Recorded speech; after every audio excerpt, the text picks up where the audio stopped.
प्रदेश की 2 राज्यसभा सीटों के चुनाव के लिए वोटिंग को अब महज 30 घंटे ही बचे हैं। 2 सीटों के चुनाव के लिए 3 उम्मीदवार मैदान में हैं।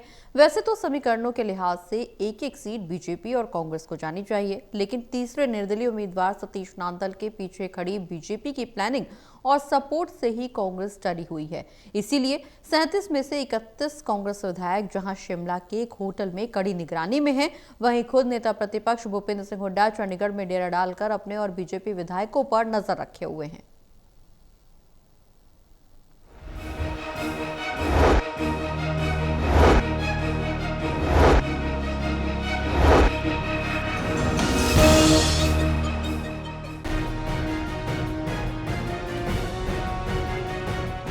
अक्टूबर 2024 के विधानसभा चुनाव के बाद अब करीब 1.5 साल बाद सत्तारूढ़ बीजेपी और मुख्य विपक्षी दल कांग्रेस में एक और बड़े राजनीतिक शक्ति प्रदर्शन की जमीन तैयार है।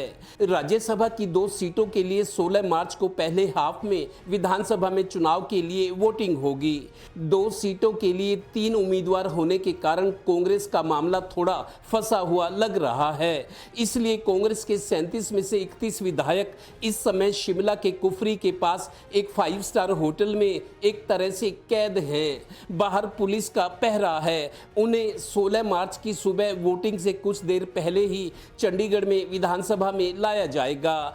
वहीं बीजेपी ने भी अपने विधायकों के लिए चंडीगढ़ में एक होटल बुक करवा दिया है। हालांकि पार्टी का कहना है कि इस होटल में तो वो अपने विधायकों को वोटिंग की रिहर्सल करवाएंगे।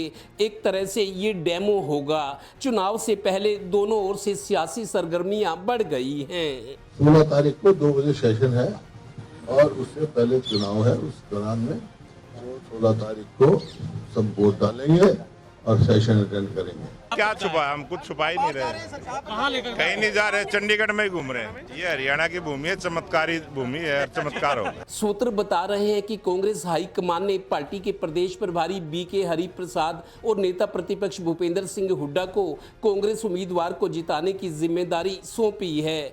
इसलिए पार्टी में हुड्डा विरोधी कुछ नेता जो इस चुनाव में जीत ना सकने की मंशा पाले हुड्डा को कमजोर होता देखना चाहते थे। पार्टी हाईकमान के इस सख्त आदेश के बाद अब वो भी खामोश दिख रहे हैं। हुड्डा इसलिए शिमला नहीं गए क्योंकि वो चंडीगढ़ में रहकर अपनी पार्टी के ही नहीं निर्दलीय विधायकों और बीजेपी विधायकों के बारे में भी जानकारी ले रहे हैं, क्योंकि ये चुनाव पार्टी के साथ साथ उनके लिए भी नाक का सवाल बन गया है। बीजेपी ने भी राज्यसभा चुनाव के लिए अपने ऑब्जर्वर और इलेक्शन एजेंट्स बना दिए हैं। राज्यसभा की अपनी एक प्रक्रिया होती है कि किस तरीके से वोटिंग होती है। बहुत सारे फर्स्ट टाइम एमएलएज हैं, तो पता हो कि किस तरीके से वोटिंग करनी है। तो हर विधायक कोई समझ हो, पता हो, क्योंकि कोई मामूली गड़बड़ भी वो नुकसान कर अपने अंतरात्मा की आवाज़ पे वोट देना होता है। यानी बीजेपी के अधिकृत उम्मीदवार संजय भाटिया के बाद राज्यसभा की दूसरी सीट कांग्रेस से झटक लेने की रणनीति पर बीजेपी काम कर रही है। पुख्ता जानकारी के मुताबिक कांग्रेस के ज्यादा विधायक टूटना मुश्किल लग रहा है। ये जरूर है कि किसी टेक्निकल ग्राउंड पर सियासी पटखनी देने की कोशिश हो सकती है।